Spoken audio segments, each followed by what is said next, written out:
This is a Brookland News special report. Moral obligation for us to work together. We must all Hi everybody, it's so good to be with you. I'm Jackson Mitchell joining you right now with coverage of this event going on over in Washington, where we are watching live there. Representative Debbie Dinkle on talking about protecting Americans, federal workers, talking about unions, union leaders. Hakeem Jeffries speaking earlier. Now more leaders are speaking. We are going to listen in as we are going to be live throughout the day watching several events that are ongoing. It's so good to be with you. I'm Jackson Mitchell. I do want to get right to where the news is, so I do want to go first to this event there over at in Washington. Let's listen in here for just a moment. Security personnel dedicated to this country. I want to thank Leader Jeffries and Representative Golden, Norcross, Dingle, and Kazar for their leadership and for their support. I also want to thank our fearless leader, President of the AFL-CIO, and these labor leaders that stand with me today. March 27, 2025 was the worst day in our union's 100-year history. Citing national security as a pretext, the president unleashed the largest attack on labor unions in the U.S. history. As a veteran and former local president at an Army depot in Alabama, I know firsthand the strong union ties that makes the workforce safer and more efficient. Claiming collective bargaining harms national security is a ruse to silence the hardworking federal employees. Now is the time to act. We must pass Representative Golden's courageous bipartisan bill, H.R. 2550, to restore these rights. The only way to do that is through a discharge petition. And if you support federal workers, I submit to you it's time to sign the petition. If you support veterans, who make up a third of the workforce, if you support human rights in the workplace, I submit to you that it's time to sign the petition. Workers, the labor movement, and the country is watching. I want to let you know that we are all watching, and we're waiting for you to do the right thing. So thank you, brothers and sisters. I would now like to introduce Congressman Greg Kazar to the podium. Thank you. Good morning. I'm Greg Casad. I'm proud to represent the heart of Texas and be chair of the Progressive Caucus. But before any of that, I was a labor organizer, and I'm still proudly an AFSCME 1624 member. Whether you are identify as a progressive or a blue dog Democrat, or if you're a conservative voter, you know that collective bargaining is there to take care of you and take care of your family. And that is why the majority of the members of the United States House say that they support this legislation to restore collective bargaining rights to our workforce. The question for Republican members of Congress is, will they vote the same way that they talk? And that's the question that we need to present the American people. Because in Texas, we talk about some folks that are all hat and no cattle. And this is the moment of truth for those members of Congress on the Republican side. Will they vote with their own voters to support workers' rights in their own districts? Will they vote how they talk, or are they all talk? And that is the question that's presented to us, because working people in this country deserve politicians that do more than talk. They want to see us actually stand up for them. I'm so grateful to Congressman Jared Golden for walking the walk and leading here in Washington, D.C. on restoring collective bargaining rights to every American worker, and to my colleagues here, and also to the labor presidents and labor leaders for your fight in this time. What President Donald Trump has done by taking collective bargaining rights away from 1 million workers is he is letting everyone know across the country that he wants to come for you next. If Trump is allowed to take collective bargaining away from our federal nurses, then he's going to come after truck drivers next. If Donald Trump is allowed to come and take collective bargaining rights away from people taking your call at the Social Security Administration, then he's sure as hell coming for construction workers next. If Donald Trump is allowed to take collective bargaining rights away from our veterans, then he's coming for you next. And the House Democrats are united, and a significant number of even House Republicans have said that they will support restoring collective bargaining rights for these workers. And the question is, will they actually vote for it? I hope that the answer is yes, but I know that voters will hold us accountable for making sure that we do work for the people, not just for the billionaires who want tax breaks or the big corporations who want to be able to pay you less and less while they charge everyday Americans more and more. So we know that our voters want to see us put up a fight. And Representative Golden, working alongside Congressman Fitzpatrick and the whole House Democratic Caucus, are ready to put up that fight for working Americans. And I think that everybody here in the press should be watching this closely, because we hear big talk from some Republicans saying they want to be the party of workers or party of the working class. They put their name on bills like this. We're just calling for an actual vote, because this is the biggest erosion of collective bargaining rights in our lifetimes, and we have a chance to turn it around. Like I said, I'm so grateful to our federal workers every day, and even more grateful to their union leadership who fight every day on their behalf. So next, I'm proud to call up Randy Irwin, who is the national president of the National Federation of Federal Employees. Great to be here today. I want to thank Representative Golden. Thank you so much for introducing this critical piece of legislation, critical bipartisan legislation. Again, I'm Randy Irwin. I am the national president of the National Federation of Federal Employees. We represent 110,000 federal workers nationwide. I do want to first thank the federal employees out there for the incredible work that they do every day, keeping our military ready, caring for our cherished veterans, caring for all of our public lands, maintaining our homeland security, guaranteeing clean air and clean water, safe food and safe air travel, secure borders and secure passports, and so many other essential services that the American people rely on.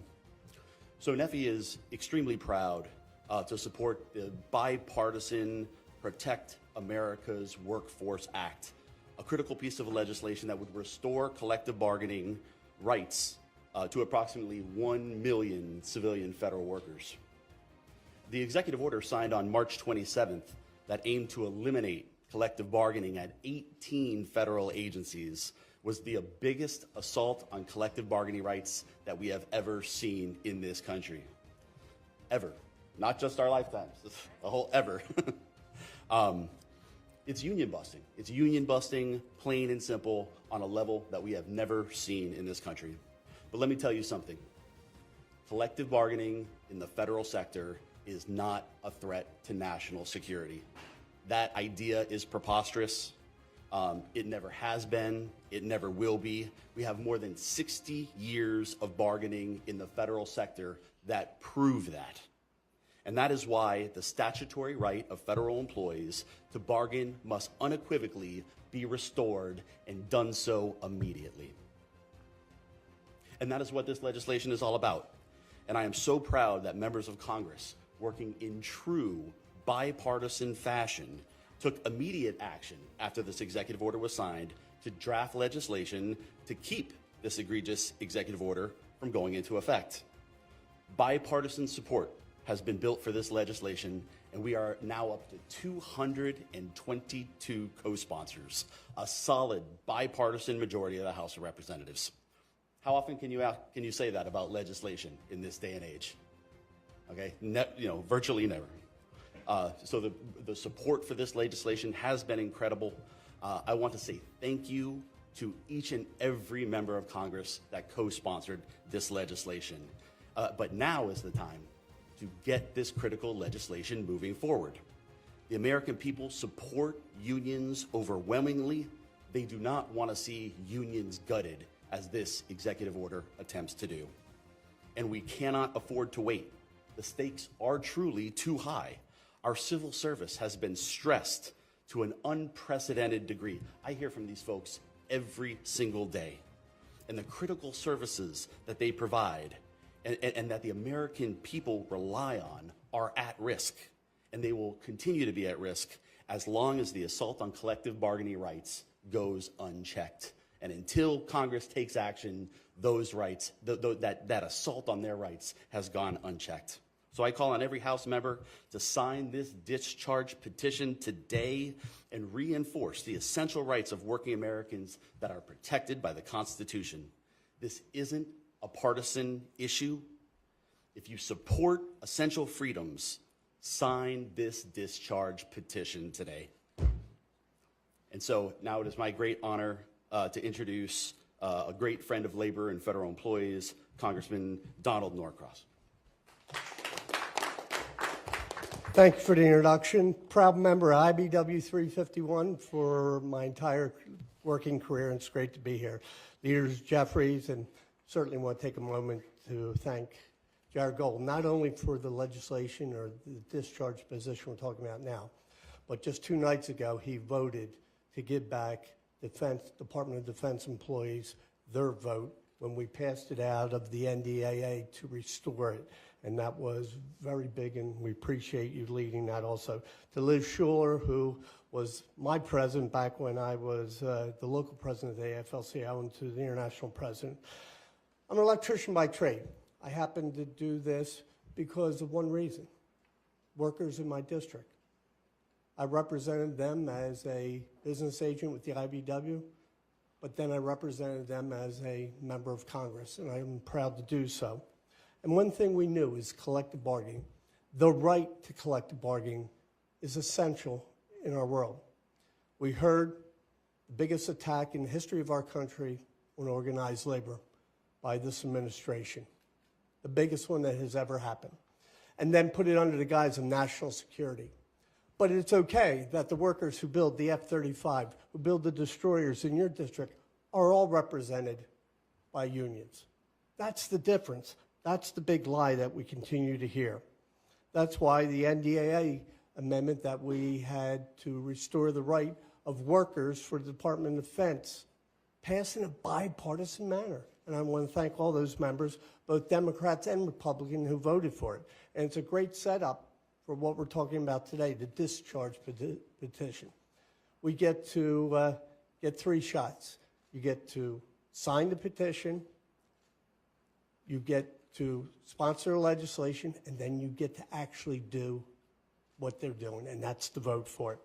Unions are formed not by edict, by an executive order. They are voted by the members. Democracy. 60 years ago, those members took a vote, and here we are, that sacred vote. And to quote a famous President Trump, "Stop the steal." He's trying to take their vote away. And that's why we're asking for folks to get down to the floor, sign the petition. And that is incredibly important. President Trump, stop the steal. And to wrap things up, is a dear friend I've known for so many years, the president of the IFPTE. Please welcome Matt Biggs.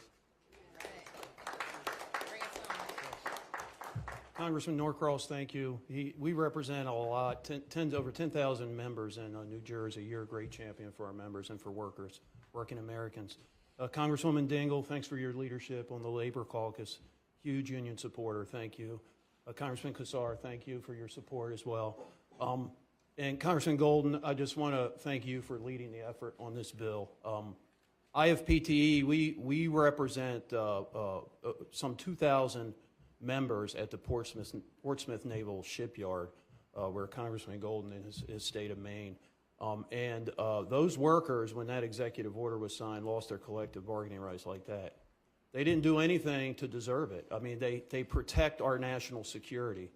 The worst thing is the administration pointed to national security as a reason to take away their collective bargaining rights. They claim it endangers national security. That's outrageous, and it's just plain wrong. What that executive order does, actually, it's contrary. We're living kind of in an Orwellian country right now. It's actually going to hurt national security.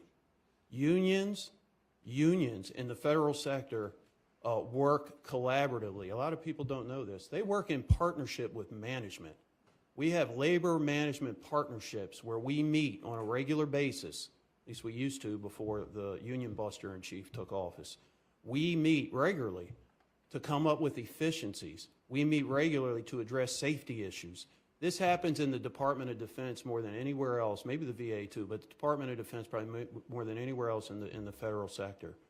And it helps to enhance our national security and our homeland security. So what President Trump did when he signed that executive order is he actually hurt our national security. I'll say this too about unions. Federal unions, we bring transparency to the American public and to this Congress as to what's going on in these government agencies. Because every member of Congress talks to all the political appointees, right? You talk to the political appointees, they tell you what's going on in these agencies. You talk to management, they tell you what's going on in these agencies. Management's not bad, political appointees, some of them aren't bad, but you get one side of the story. When you talk to labor in the unions, the people that actually do the work, who knows better what's going on in the workplace than the workers themselves? So we exercise our ability as a union and representing our members to come to Capitol Hill and inform members of Congress of exactly what's happening in these agencies. And so when you take away collective bargaining rights, you're attempting to destroy our unions, obviously, and it will hurt transparency and accountability to the U.S. taxpayer. So I'll finish with this. Before I finish, I do want to thank Congressman Fitzpatrick too, who's the Republican co-lead on this bill. I'd be remiss if I didn't mention Congressman Fitzpatrick and everybody that's sponsoring the bill, Republicans and Democrats alike. I'll leave you with this. IFPT, we've been around since 1918. Our union was founded, we represent 90,000 workers all across North America. 1/3 of our unions are federal employees. Most of those are in the DOD. We were founded down in Norfolk, the shipyard, in 1918. We didn't have a labor law then to give us collective bargaining rights. And if President Trump, the union buster in chief, thinks he's going to take away our unions, he's wrong. Our union is still going to exist. You can try and take away our collective bargaining rights. I think we're going to get them restored. We're going to get them restored. But we're not going anywhere. Our unions are going to thrive, and we're going to continue to stand strong. Thank you. Now, with that, I'll hand it back to Congressman Golden. Thanks.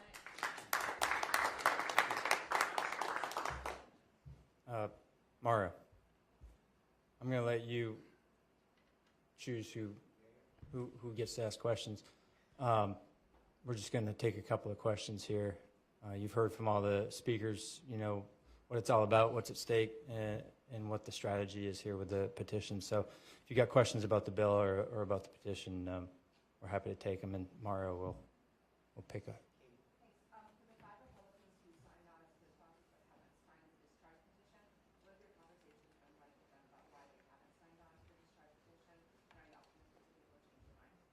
Yeah, I mean, I think you'll notice that this is, you know, a positive conversation here. They're co-sponsors of the bill, and we want them to sign, and we've been talking to them about that. I'm not going to speak for them about why they haven't signed yet or not, other than that they've been a little busy, chiefly with reconciliation. I mean, that's been with like so many things. As many Democrats have been trying to work across the aisle for months now. You know, a lot of our colleagues have said, well, you know, we got to get this done. We're focused here. I get that, but that's cleared through the House, and now's a good time to focus on other important, you know, bipartisan work and things that we got to get done. So I'll quickly note, Brian Fitzpatrick has already signed. Don Bacon has already signed. You know, we got other good people who have co-sponsored the bill, like Mike Lawler, Nick LaLota. You know, I'm hoping and I feel pretty hopeful that they'll get there. So. Thank you, Congressman. You mentioned at the top that Republican leadership would not bring the bill to the floor, which is why you're putting forward the discharge petition. Did you have any conversations with Republican leadership before putting forward the discharge petition, or did you take their unwillingness to bring the bill to the floor as an acknowledgement that this would be the course of action that you would need to take to force a vote on this legislation? Yeah, look, I try and be a humble guy.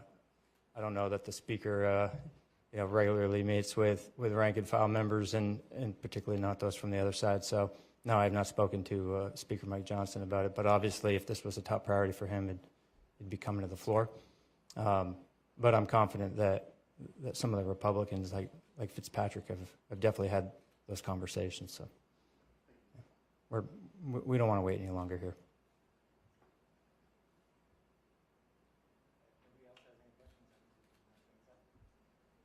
All right. Thank you very much. Alrighty, so you have been watching Democratic lawmakers specifically take questions on this new bill they have proposed. They say is bipartisan, with Representative Don Bacon, the Republican, signing on to it. Hoping to get past the House as we continue to look at that feed that we still have at this current moment in time. We're watching a number of events that are ongoing this hour, including one in Wiesbaden, Germany. Let's see if we can't go there and listen in for just a moment, because this event there is on. Give me 1 second. We'll get there. Wrong button. I'm sorry, guys. There are so many things going on. There we go. We've just lost that feed. Let's go live over to Germany, where we are watching this event. This is the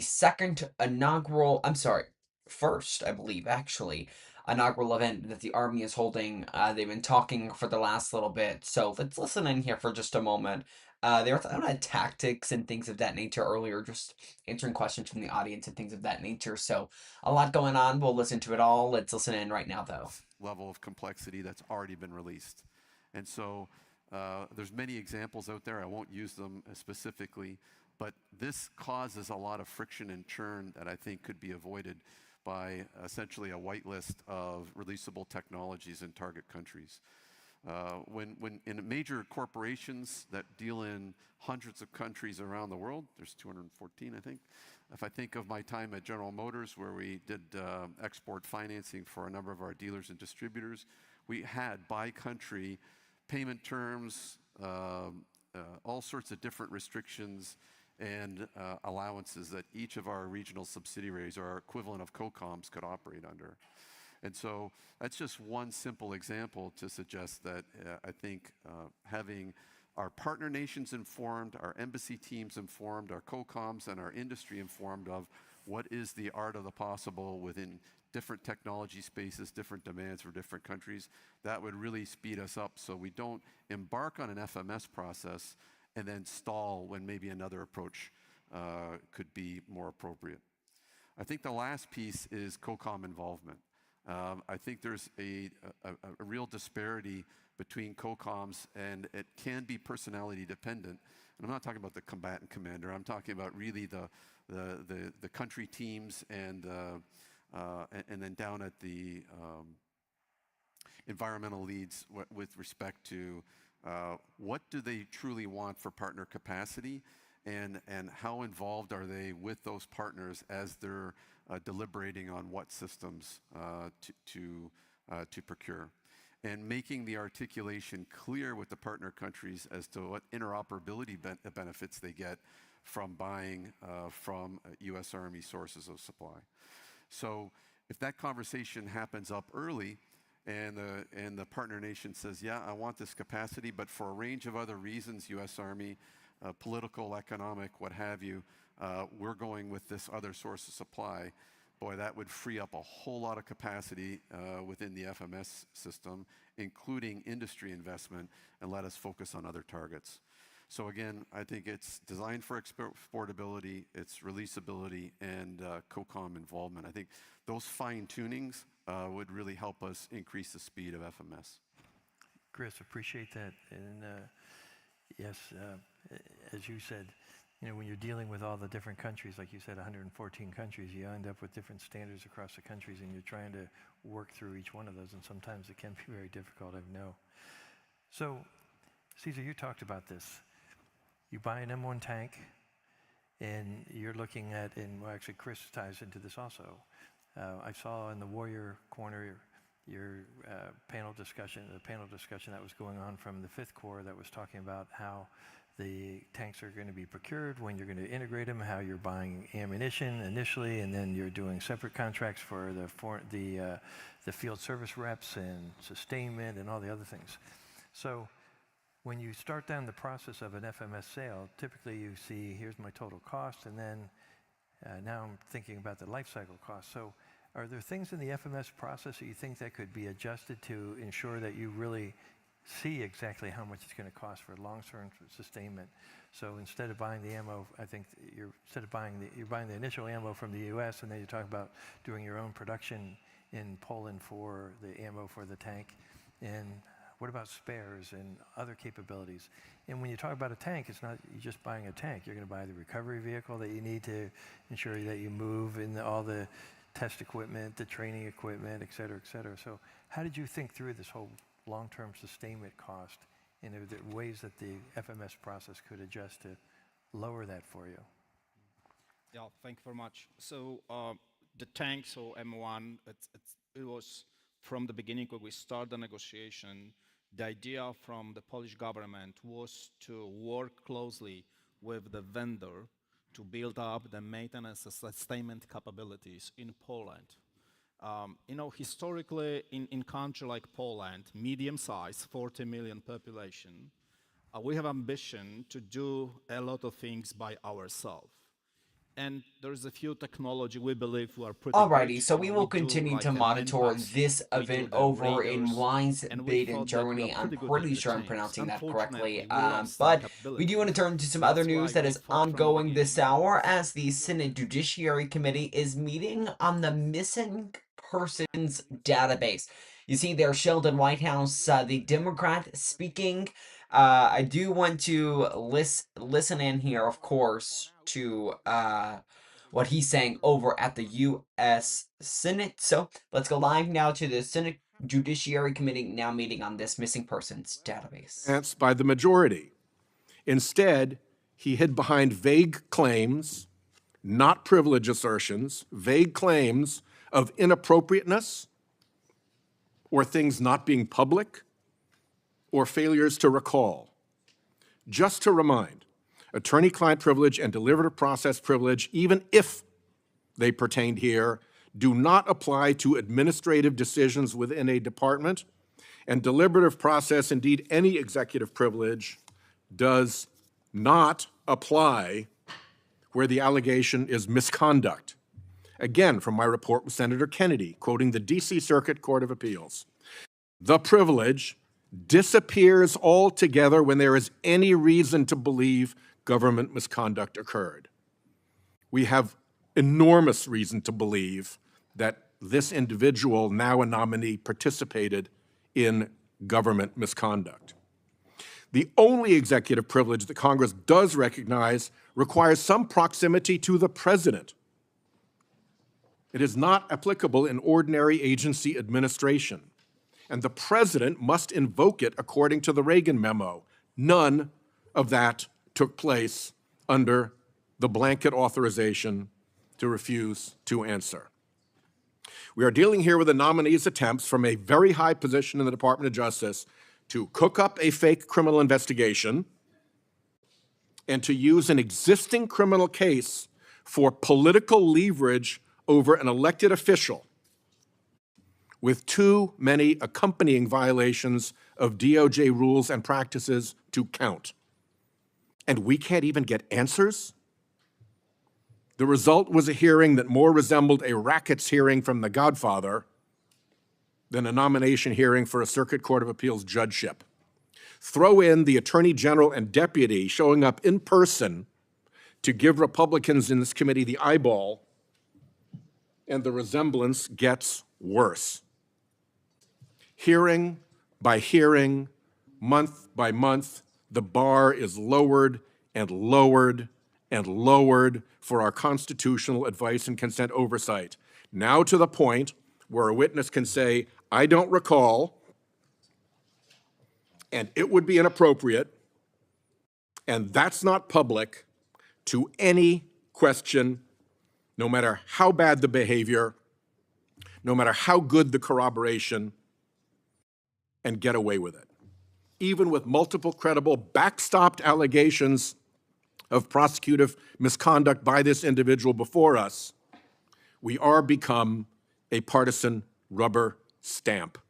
Neither the committee nor the judiciary is well served by our learned and servile helplessness. I yield back. I will now go to voting because we have competing markups and other committees and people have to leave here soon. We'll go to Bovey's nomination. The clerk will call the roll. Mr. Chairman, point of personal privilege. Mr. Chairman. Mr. Chairman, Point of according to personal- Rule 4 of the committee, we have the right to continue to debate this nomination. No. I'm invoking Rule 4 of the committee. We have the right to debate this nomination. You're out of order. I'm seconding Mr. Senator Chairman? Booker's demand for a vote on his request to hear from the whistleblower. Mr. Chairman, you should at least acknowledge my Rule 4 point of order. You're out of order. I don't understand this. What are you afraid of about even debating this? by putting proxy. things on the record, hearing from every senator, dear God, that's what our obligations are. It's to state our reasons for debate. At least address the Rule 4 point of order that we're calling. There's no need to rush this. What are we afraid of? We're not pressing for the 2-hour rule like you all did when you were in the minority. We're simply asking for a credible amount of time to air our concerns before the vote. We respect each other in this committee. We respect the understanding that we have things to say. But yet we're doing this in a way that makes no sense to me. And it makes no sense to me because we're not trying to do things like force the committee to close or force a 2-hour rule. This is about understanding that people on this side have a responsibility to state their issues. Mr. Sir, you could call me out of order because this is out of order. This undermines the basic decency of this committee.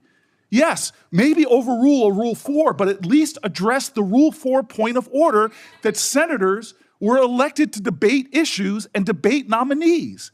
This is absolutely insane. What is the rush? Sir, I am interrupting because you're interrupting a regular point of order. At least address my point of order. I have the right to do that by the rules of this committee. If you want to overrule the rules of committee, then do so. But this is not in any way in order. You are obligated to address a point of order according to the rules of this committee. You could overrule me by a Senate vote. You're violating your own rules. The parliamentarian has been clear about this. The parliamentarian has been clear. You could overrule the rule, the point of order I'm doing, but you have to follow the precedents and procedures of this committee. This is outrageous that you're not allowing senators to have their fair say before a controversial nominee is being done. This is unbelievable. This is unjust. This is wrong. It is the further deterioration of this committee's integrity. With a person like this, what are you afraid of? Are you afraid of hearing from Chris Coons? From hearing from one of my colleagues? From hearing from Adam Schiff? What is the fear here? Have at least the decency to have a vote on my point of order regarding Rule 4. I have respect for you, Mr. Chairman. We've served together for more than a decade, but this is outrageous. This is unacceptable. This is wrong. It is wrong. And why? Why? What is the rush to take another half hour to listen to people? What is the rush? What are we afraid of, Mr. Chairman? What are we afraid of? I do not understand why senators can't debate a nominee as we've done when both sides have been in the majority to take the time. What is the thing that you are so afraid of from hearing from my Senate colleagues? This is a violation of the precedents of this committee. We're not trying some stunt here to try to force a 2-hour rule like you all did when you were in the minority. We just want to be heard before a controversial vote. Sir, this is wrong, and you know it. You are a person of integrity. How could you be doing this? At least have a vote on my point of order. Sir, with all appeals to your decency, with all appeals to your integrity, with all appeals to past jurisdiction and past precedent, why are you doing this? This is outrageous. This is a kangaroo court. That's all we have here, This Mr. is Chairman. wrong. To violate your own rules without going by the mandates of the parliamentarian. This is unbelievable. There's a way to do this. If you want to force this through, if you want to ram this through, there's a way to do it in accordance to the rules as spelled out by the parliamentarian. It is simple. It is clear. There's a pathway to achieve what you're trying to achieve. But sir, this lacks decency. It lacks decorum. It shows that you do not want to simply hear from your colleagues. This is absolutely wrong. And sir, this is to me one of those moments where we are not showing common respect for each other on both sides. I have sat here when we were in the majority and listened to my colleagues' arguments, listened to their passionate statements, and then we voted. This is not that. This is us simply trying to rush through one of the most controversial nominees we've had under this presidential administration. Sir, God bless America. You are a good man. You are a decent man. Why are you doing this? What is Donald Trump saying to you that are making you do something which is violating the decorum of this committee, the rules of this committee, the decency and the respect that we have each other to at least hear each other out? Nomination I've is, sat through so many long will be speeches reported of to my the floor. colleagues, heard their objections, The roll on listened Ann Lee, with Gaylord, sincerity to try to Moe. see what their arguments are. But we are not doing that. Sir, this is wrong, and you know it. There are some people on this committee who are the least firebrand people, and they've walked out. Some of the least controversial people in the Senate, some of the people that worked the hardest to find bipartisan common ground have just walked out of this committee. And you don't even seem to care, but I know you do. I know your heart, Senator Grassley. This is wrong.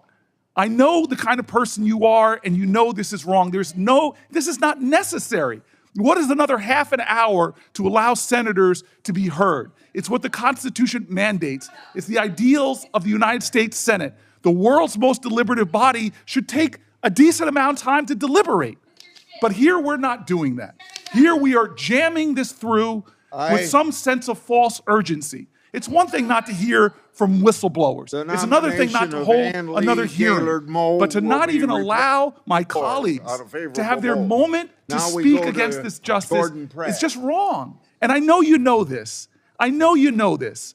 The only time this rule has ever been overturned by both parties was done when one minority was trying to pull some stunt to stop the committee from hearing. This is not that. This is not the 2-hour rule. This is a basic element of the ideals of this committee, sir. Here is just interrupt so I could bring you guys up to date on what you are seeing, because this is politics at its best. So right now we have been watching the Senate committee voting on the missing persons database, but they were debating it. Then the chairman, after a representative gave their time back, he said, okay, let's go for a vote. Representative Cory Booker, which is the Democrat from New Jersey, says, I have the right, which is Rule 4, to continue debate. The chairman says, no, we're going to go ahead and go for a vote. That is Senator Grassley, the chairman of the Senate Judiciary Committee. They have now gone for a vote, but you are continuously hearing Senator Cory Booker, again, the Democrat from New Jersey, argue his point and argue kind of for the chairman, Senator Grassley in this case, to hear him out on allow the Democrats to argue, and I believe that is still ongoing. But you could hear faintly for a moment the parliamentarian, or I should say the clerk of this committee, calling roll for the vote on this missing persons database, and so I do want to not interrupt and stop an argument that was ongoing, but I do just want to bring you guys up to date on what you were just seeing there. So let's listen back in now to the Senate Judiciary Committee as they vote on the missing persons database. Blumenthal, Ms. Hirono, Mr. Booker, Mr. Padilla, Mr. Welch, Mr. Schiff, Chairman Grassley. Aye. On this vote, the ayes are 12. Okay, that Kurt Almey favorably voted will be reported to the floor. Now we'll vote on Leslie Woods Murphy. Call the roll, please. Mr. Graham. Aye. Mr. Cornett. Aye. Mr. Lee. Aye. Mr. Cruz. Aye. Mr. Hawley. Aye. Mr. Tillis. Aye. Mr. Kennedy. Aye by proxy. Mrs. Blackburn. Aye. Mr. Schmidt. Aye. Mrs. Britt.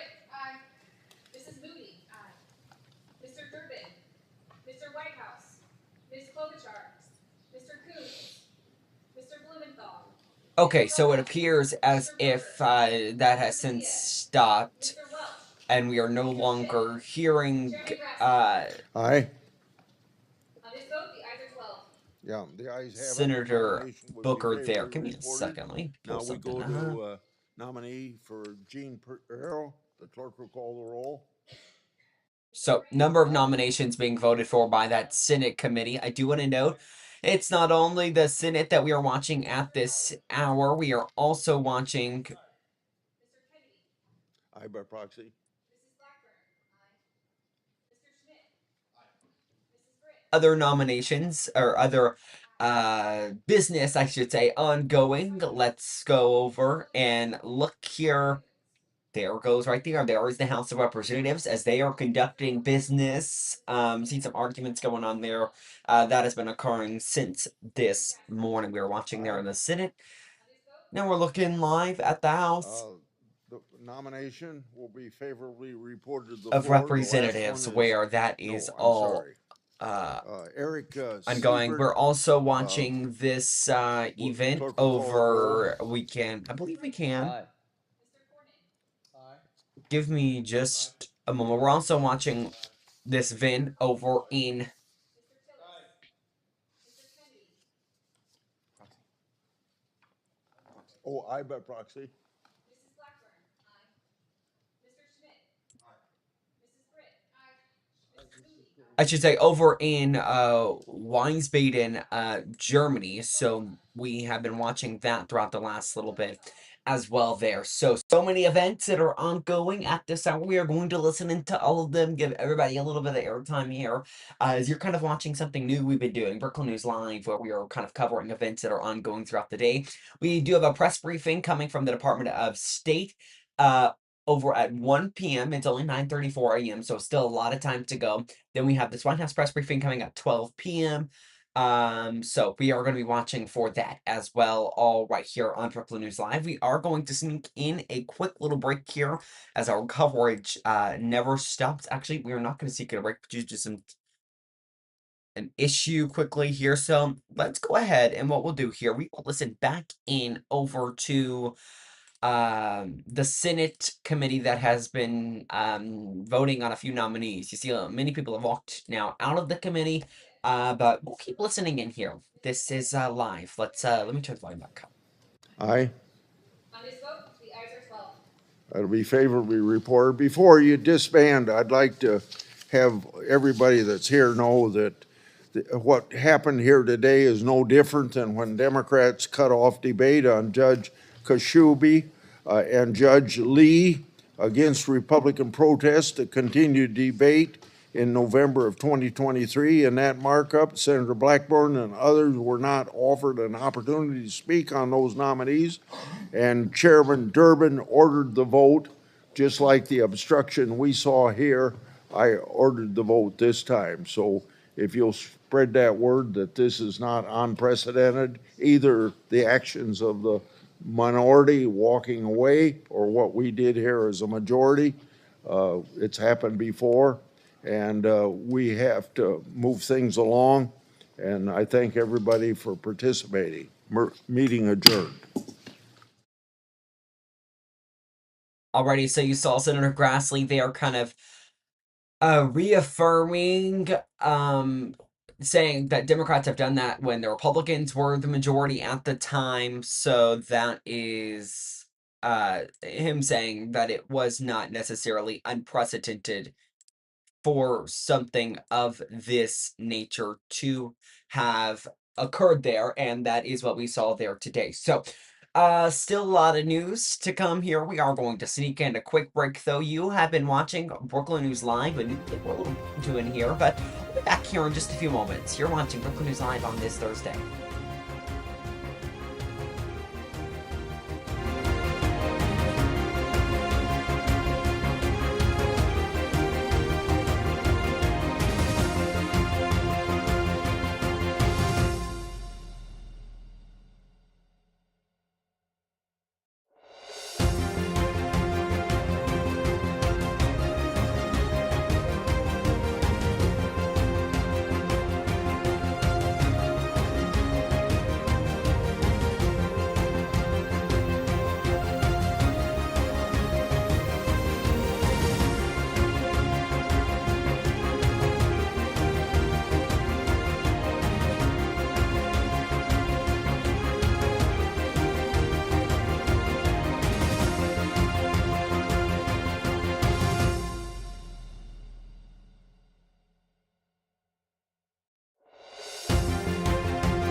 And welcome back to Brookland News Live. It is Thursday. We are continuing to follow the news. This afternoon, I do want to make sure we are following everything correctly here. So I do want to start and by welcoming you back by going live out to this event that's ongoing in the House of Representatives, and that is a Housing Committee on Appropriations, the Subcommittee on Transportation, Housing, and Urban Development meeting over the 2026 budget here. We'll just listen in here for just a moment as this is all ongoing here. You're watching Brookland News Live. National defense is also prioritized through strong support for the strategic sea lift programs, including the Maritime Security Program, alongside continued backing of the U.S. Merchant Marine Academy and the state maritime academies. We are also building strong communities across America. Our most vulnerable citizens are supported through rental assistance and homelessness resources, which will assist millions of elderly, disabled, and working poor households. The bill empowers local housing and community development decision-making through community development block grants and neighbor works, capacity building activities that leverage private housing investment dollars. We uphold these vital commitments while delivering substantial savings by eliminating and shifting resources away from partisan priorities and redirecting them toward core infrastructure investments that drive American competitiveness and economic growth. I thank Chairman Womack and Ranking Member Clyburn for their hard work on this bill. I believe it reflects a fiscally conservative approach that reduces overall spending while protecting essential services and prioritizing real infrastructure investments. Well, thank you, and I yield back. With that, I now recognize my very good friend, the Ranking Member of the full committee, Ms. DeLauro, for her opening remarks on the bill. Thank you very much, Mr. Chairman, and I want to thank Chairman Womack and Ranking Member Clyburn. You know, this is an extraordinary committee, which I think everyone here is very proud to serve on, and I've had the privilege of serving on the Appropriations Committee probably for the last 25 years. And I've had the opportunity to work with both sides of the aisle in producing legislation that will help to make a difference in the lives of the American people, which is the goal of what this institution is all about. And I treasure the friendships on both sides of the aisle, that we can come together and produce legislation that does make that difference in people's lives, gives them an opportunity for the success they deserve because how hardworking they are. So I thank you for being here this morning. I thank the staff for the great work, staff on both sides of the aisle that make a difference. As I always say, they keep our names on the door. And I particularly want to say a thank you to Christina Monroe, Jackie Kilroy, and Nora Fay. And with my opening comments, which makes me very, really sad to have to stand up and to oppose this bill, a bill that will make affordable housing and quality transportation options more expensive and out of reach for more Americans. We are in the middle of a cost of living crisis, and housing and transportation are two of the largest expenses for American households. The burden of everyday necessities, rent, mortgage rates, housing prices, home insurance, car insurance has skyrocketed.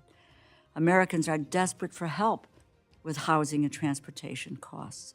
But President Trump is not laser focused on the cost of living. We have been watching that in the U.S. House. Not too much news made there as you are continuing to watch Brookland News Live on this Thursday. We are going to change over to some other news that is occurring this hour. We are going to go to a press conference that's occurring this hour with UK Prime Minister Keir Starmer and MERS. So, or as he is visiting the UK, we are going to watch this all here. So that was live over the US House. This is that press conference that's occurring now. Let's go live over to the United Kingdom where this is all ongoing. Also smaller European partners in whatever decision Der neue we Vertrag take. soll etwas The new da draußen treaty an unserer is Wirklichkeit meant to verändern. change something Wir haben out deshalb there. heute einen And this is why Aktionsplan mit we agreed Leuchtturmprojekten an action verabredet. plan Etwa with in der Sicherheits- lighthouse und projects today. Verteidigungspolitik